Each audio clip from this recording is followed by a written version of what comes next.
Red and blue lights flash in the darkness, casting eerie reflections against the rusted metal siding of an old textile factory on the edge of town. Police officers move like shadows through the broken windows and cracked doors. A voice trembles behind the camera. He was just a kid, the voice whispers. 2 nights earlier. The sky over the city hangs low, thick with fog and winter cold.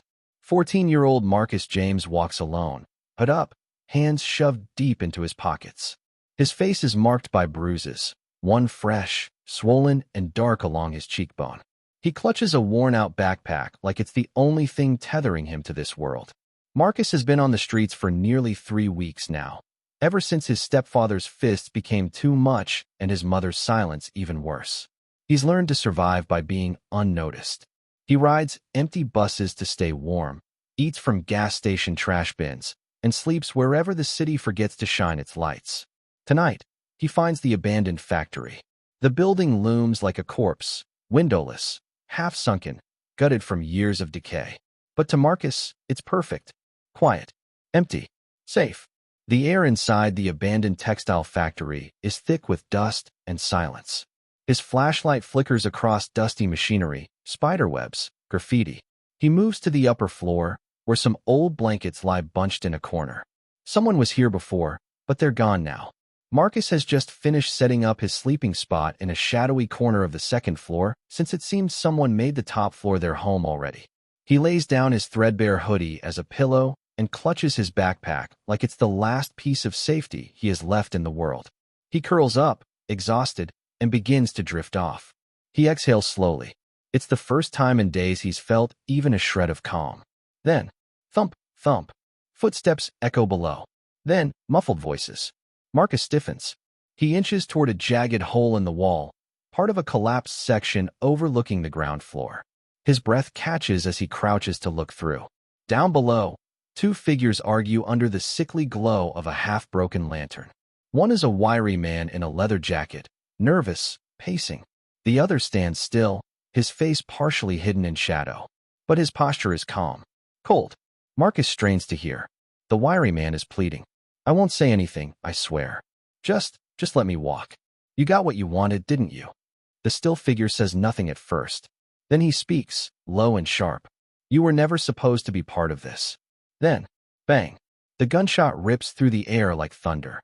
The man in the leather jacket crumples to the floor, twitching once, then still. Marcus jerks back in shock, his breath catching in his throat. But he isn't quiet enough. His gasp echoes. Below, the killer freezes. He looks up, eyes scanning the shadows. Then they lock on Marcus. There's a pause, long enough for moonlight to slip through a broken window and reflect off something metallic on the man's belt. A badge. Marcus recoils. He's a cop. The killer bolts for the stairs. Marcus spins and runs. His heartbeat thunders in his ears. Every footstep feels like a cannon. He stumbles over rusted metal and cracked floorboards, but somehow stays ahead. Down 1 flight. Then another. Behind him, the officer yells, "Stop. I won't hurt you." A lie. Marcus crashes through a rusted door, shoving it open with all his weight. He's outside now, barely, the freezing night slamming into him like ice. But the man is right behind him. He doesn't stop. Marcus dives through a busted window frame, shards of glass slicing into his arm. Blood pours, warm and fast. He hits the pavement hard, rolls, gets up again. His legs burn. The officer yells again, this time furious. You don't know what you saw. Marcus doesn't look back. He vanishes into the darkness of the alleys beyond the fence. He doesn't stop running until his lungs are on fire and his legs give out beneath him. He collapses behind a dumpster in an alleyway 3 blocks away. Blood drips from his arm, soaking into the concrete. His heart still hasn't slowed. His mind is racing. He saw a man die. He saw the shooter. And the shooter was a cop. Who's going to believe him? He's just a homeless kid. No family, no record, no phone, no voice. But if he doesn't speak, no one ever will. And that cop? He'll be looking for him now. Because Marcus isn't just a witness. He's a liability. The sun is starting to rise, painting the cold streets of the city in a pale orange glow. Marcus, still trembling and bleeding from the gash on his arm, finds himself on a sidewalk bench outside a closed bakery. His hoodie is soaked with sweat and blood. The events from the night before play over and over in his head like a nightmare on loop. He's never been more scared in his life. But he knows what he has to do. He gets up and stumbles his way toward the closest police substation, Station 46, just a few blocks away. His legs are weak. His arm burns. But he walks anyway, every step fueled by panic and desperation. By the time he reaches the building, his pulse is thundering. He pauses outside the glass doors, staring at the words, "to serve and protect." Ironic now. But still, he tells himself, not all cops are bad. Someone will believe me. Someone has to. He steps inside. The room is quiet, early shift. A young female officer behind the desk glances up. "You okay, kid?" she asks, eyeing his torn clothes and bloodied sleeve. Marcus starts, then swallows. "I need to report something. A murder. Last night." She stands. "Okay, let's get you cleaned up first. Sit tight." But Marcus isn't listening. His eyes drift to the wall beside the desk. A board of honored officers. Rows of framed photos. Commendations. Promotions. And there, him, the man from the factory. The killer. Smiling in uniform. The nameplate reads, Detective Aaron Keene. Marcus stumbles backward. Panic floods him like cold water. The officer notices. "Hey, what's wrong?" But Marcus is already running. He bolts out the doors, ignoring her shouts. His breath catches in his throat as adrenaline takes over again. The killer's not just a cop. He's a decorated detective. And Marcus just walked into his lair. He disappears into the morning streets, his head spinning. His arm has gone numb. He ducks into a drugstore bathroom to clean the wound, wrapping it tightly with stolen gauze. He washes the blood from his face. The mirror shows a terrified kid. A kid no one would listen to. He remembers what the killer said. "You don't know what you saw." But Marcus does know. He saw a man die, and he saw the one who did it. And that man is now wearing a badge, with friends in every precinct. That night, he tries to find shelter again, but nowhere feels safe. He hears sirens and ducks into shadows. Every time he sees a police cruiser, he freezes. What if they're looking for him already? What if Detective Keene is framing him, calling him a suspect? He has no phone, no proof, no one to call. He considers going to the media. But then what? Who would take a 14-year-old runaway seriously? Especially one with a criminal record for petty theft and truancy. That's when he realizes something that makes his stomach drop. The killer knows what he looks like. They locked eyes. He could already be searching, cleaning up the mess. Hunting him. He crashes for a few hours behind an old bus depot, hidden under cardboard and trash bags. In the silence, his mind replays that moment again. The look in Detective Keene's eyes when their gazes met. Not fear. Not shock. Recognition. And then something worse, a decision. He wasn't going to let Marcus leave alive.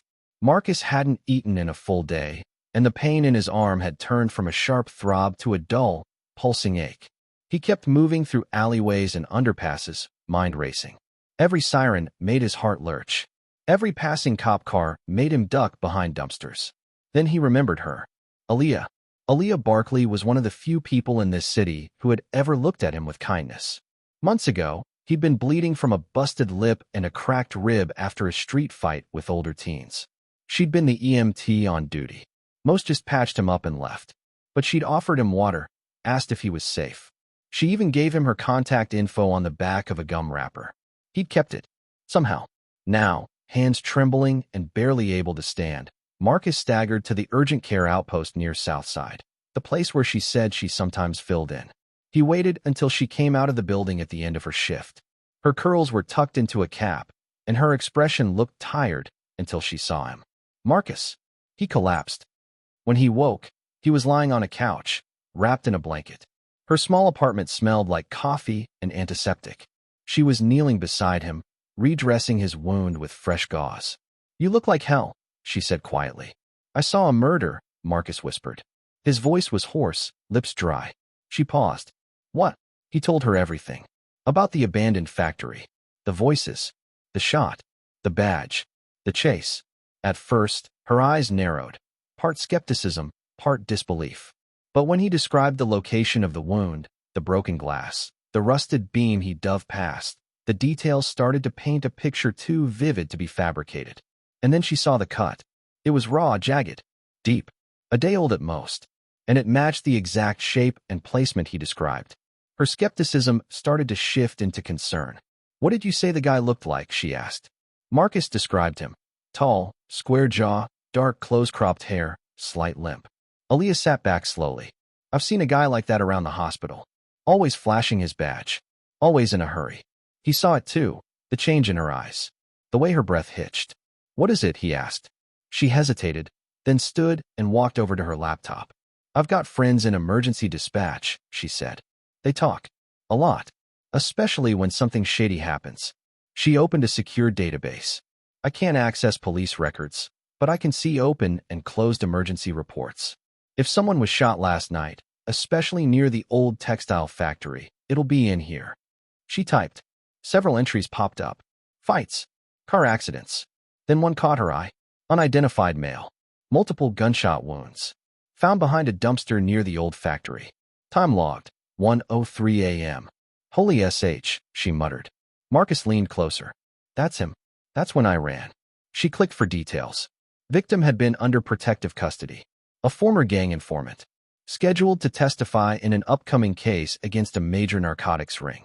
Marcus's jaw dropped. So, he was going to testify? Aaliyah nodded slowly. And someone silenced him. Someone with a badge, Marcus whispered. Aaliyah's hands were now trembling too. If what you're saying is true, then this wasn't just a murder. This was a hit job. Inside job. Marcus sat back. The room spun. Aaliyah stared at him for a long moment. We have to get you out of here, she said. Wait. What? Because if Keene knows you saw him, and if he's on the inside, then your face is already flagged in every precinct. You're not a witness anymore. You're a loose end. Detective Aaron Keene had built a legacy over 15 years. Commendations lined his office wall, and rookies were taught to study his reports. He'd been the poster boy for tough but fair policing in a city that barely clung to either. But the truth, the one whispered in late-night precinct corners, painted a different man entirely. He knew how to clean up messes. And now he had a new one, a street kid named Marcus. The murder hadn't been clean, but it was necessary. At least that's what Keene told himself. The man he executed was an informant turned liability. The testimony that was supposed to blow the lid off a drug network would have dragged Cole down with it. He wasn't going to let that happen. But Marcus changed everything. The kid wasn't supposed to be there. He wasn't supposed to see. And now, his face haunted Cole, not out of guilt, but fear. Because Marcus didn't just see the killing. He saw the badge. Keene's entire empire, his carefully controlled underworld deals, and his spotless reputation were now hanging by a thread held by a runaway teen. So he acted fast. He couldn't use official channels. That would raise red flags. Instead, he activated the off-the-books network he'd cultivated over years. In the back room of a dive bar in Southside, Aaron Keene leaned against a wall, flipping a wad of cash onto the table. You bring me the kid. Alive, he said. Name's Marcus. Thin. Light-skinned. About 14. Bruise under the left eye. Probably bleeding. Cut himself getting out of the factory. The men around the table were career criminals. Dealers, runners, lookouts. All with sealed records courtesy of Detective Mathers. They owed him. And they knew what happened to those who didn't deliver. I don't care what he told you. You don't talk to anyone else about this. You find him, you call me. You don't even think about the cops. By nightfall, the word was out. On street corners and subway stations, Marcus's face was suddenly well known, not because of a police bolo, but because criminals were looking for him. People he used to bum food from were suddenly cold, turning their backs. He ducked under an underpass and overheard two teens talking about a bounty kid. Heard he saw something. Cops want him real bad. Marcus's stomach dropped. They weren't just looking for him. They were hunting him. Back at Aaliyah's apartment, she saw the fear in his eyes the second he returned from a failed run for snacks. They know, he gasped. People I knew, they looked at me different. Someone told them. Aaliyah went pale. She turned to her laptop, pulled up a burner email she'd received earlier. It had no text, just a photo. Marcus, on her fire escape, taken just an hour ago. They were being watched. Meanwhile, Aaron Keene was becoming more unstable. In his office, behind locked doors, he stared at Marcus's face on a grainy security screenshot from the night of the murder. The kid's eyes, wide, terrified, unforgettable. He smashed his glass against the wall. If the kid talked, everything was over. He pulled out a burner phone, dialed. I don't care how. I want him found. Tonight. Aaliyah sat at her cluttered dining table, her fingers flying across her laptop keys, illuminated only by the glow of the screen. Marcus, wrapped in a blanket, sat nearby, his face pale and eyes wide, jumping at every noise from the street below. They were running out of time. The walls were closing in. Earlier that night, Marcus had finally opened up, remembering something the killer, Detective Aaron Keene, had said right before pulling the trigger. "This ends with you." It hadn't made sense at first, but the way he said it, cold, final, haunted Marcus. Aaliyah took that line seriously. She started digging. She hacked into archived police reports through a friend at the fire department. They had limited access to interagency case files, and Aaliyah had used it before to help victims who couldn't trust the system. Now she was using it to fight the system itself. It didn't take long to find something. Victim, Javier Delgado, known gang associate turned informant. Last seen alive 3 days ago, cooperating with internal affairs. Confidential source in an ongoing investigation. Focus, corruption within the narcotics division. Enlisted among officers tied to that division was Detective Aaron Keene. Aaliyah leaned back slowly. "Oh my God," she whispered. "You didn't just see a murder, Marcus. You walked into a cover-up." Marcus stared at her. His voice cracked. "So he killed that guy to keep him quiet? And now, I'm next." Aaliyah didn't answer. She didn't have to. She knew what this meant.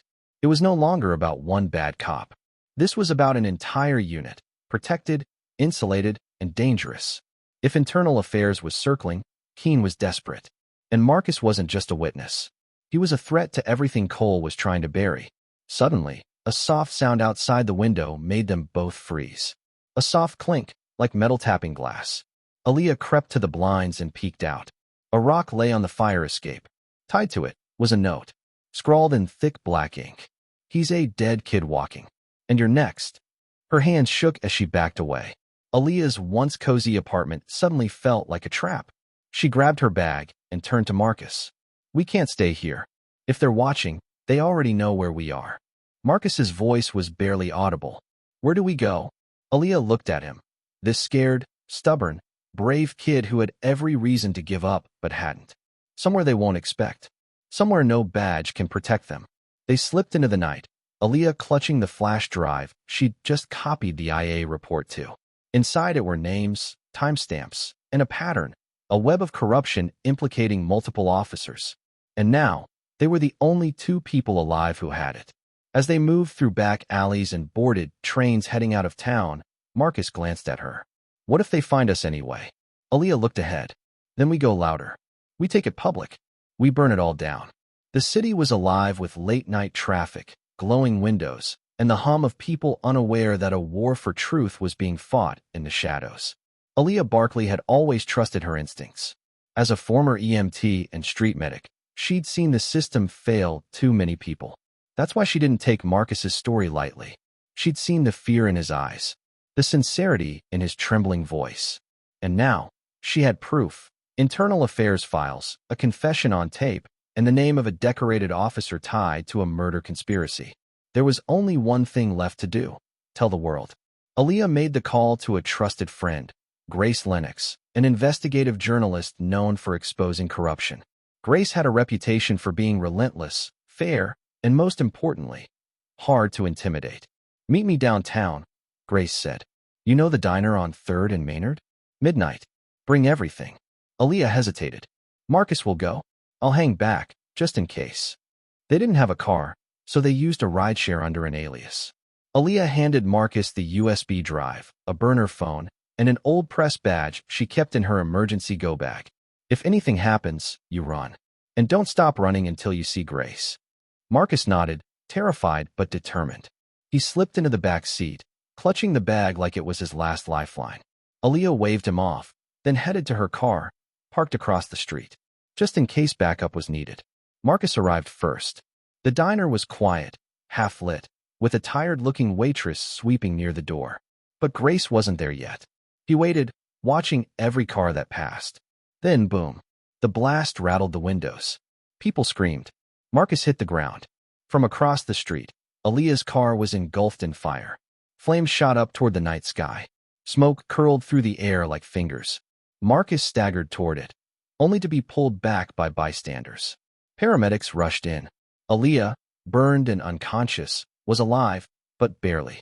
At the hospital, Marcus sat outside the trauma unit, blood on his hoodie and soot on his face. He replayed the moment over and over. It wasn't an accident. It wasn't random. It was a message. They were being watched.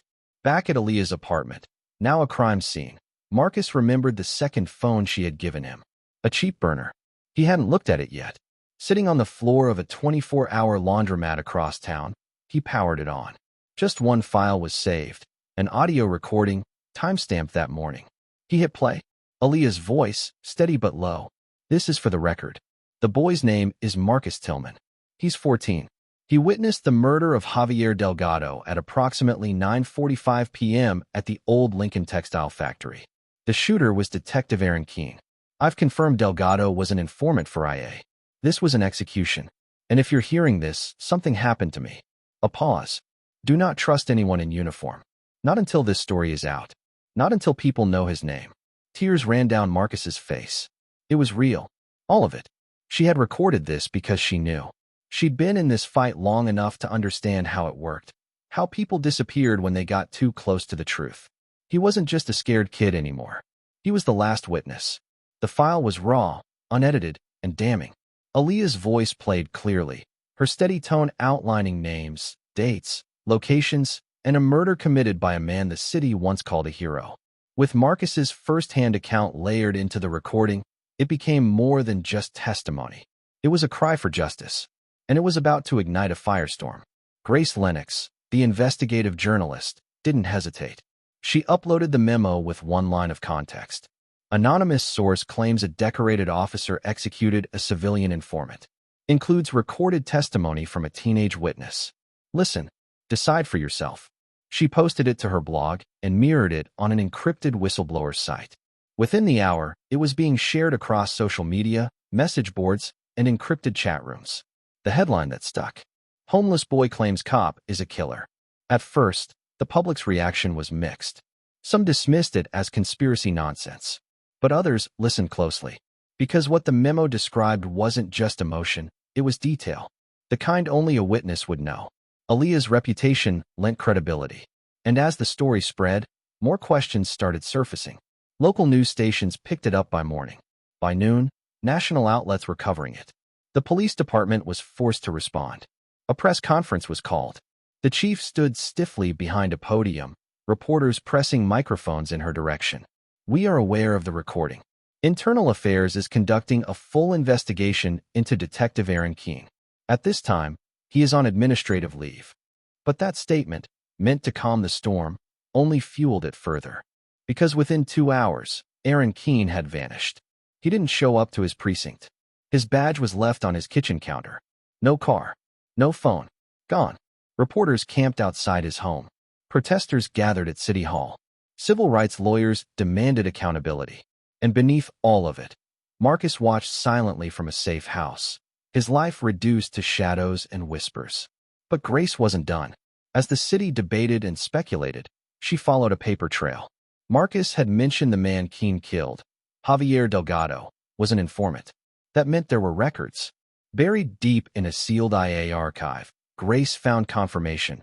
Delgado had agreed to testify against 3 officers. Mathers among them. Suddenly, the pieces fit. This wasn't just one murder. It was a cover-up unraveling. Then came the twist.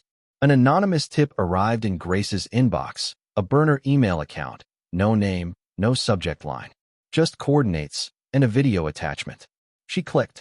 The footage showed Aaron Keene, pacing in a dimly lit motel room. His face haggard, his voice hoarse. They always knew what I was doing. They just didn't care until someone talked. IA wanted a scapegoat. I gave them one. Delgado made his choice. So did the others. He paused, staring into the lens. If that kid's still alive, tell him I'm not done. Then the video cut out. The clip leaked. Public outrage exploded. Now, Keene wasn't just a disgraced officer. He was a fugitive. The manhunt began.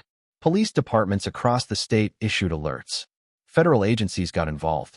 But Marcus, he knew better than to feel safe. Because Keene wasn't just running. He was hunting. It didn't happen overnight.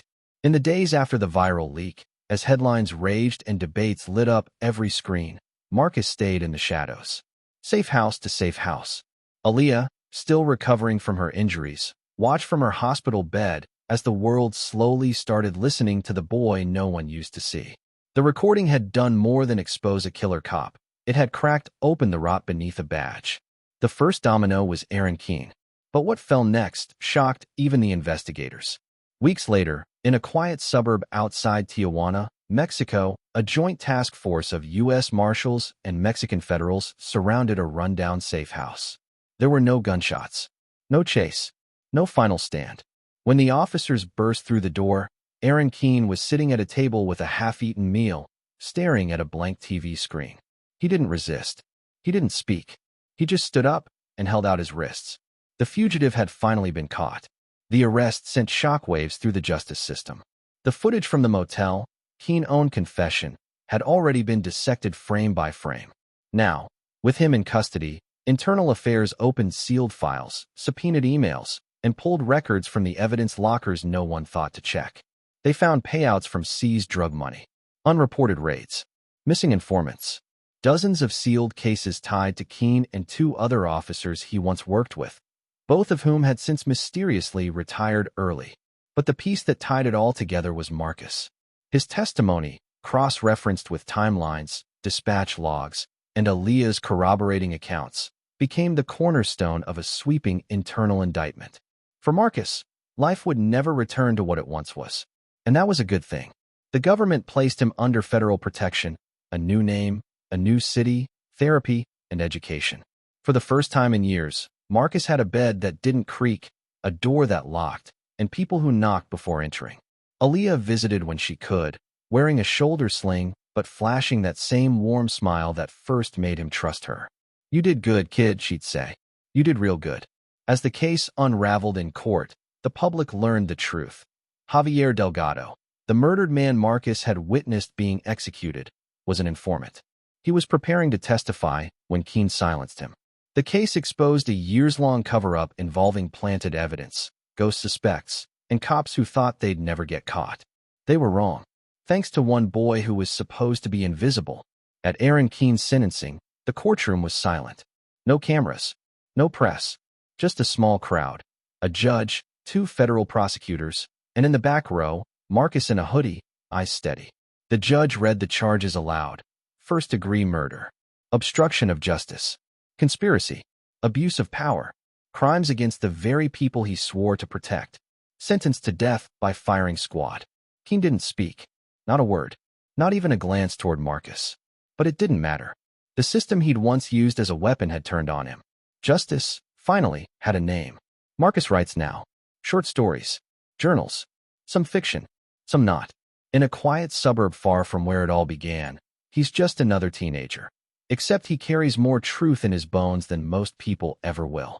Aaliyah recovered fully and returned to work, her name forever linked to the brave kid who helped expose a scandal. Grace Lennox, the journalist, published a best-selling book, The Witness in the Dark, How One Boy Dismantled a Blue Wall. And the city of Fairbridge, once infamous for corruption, began rebuilding its police department from scratch.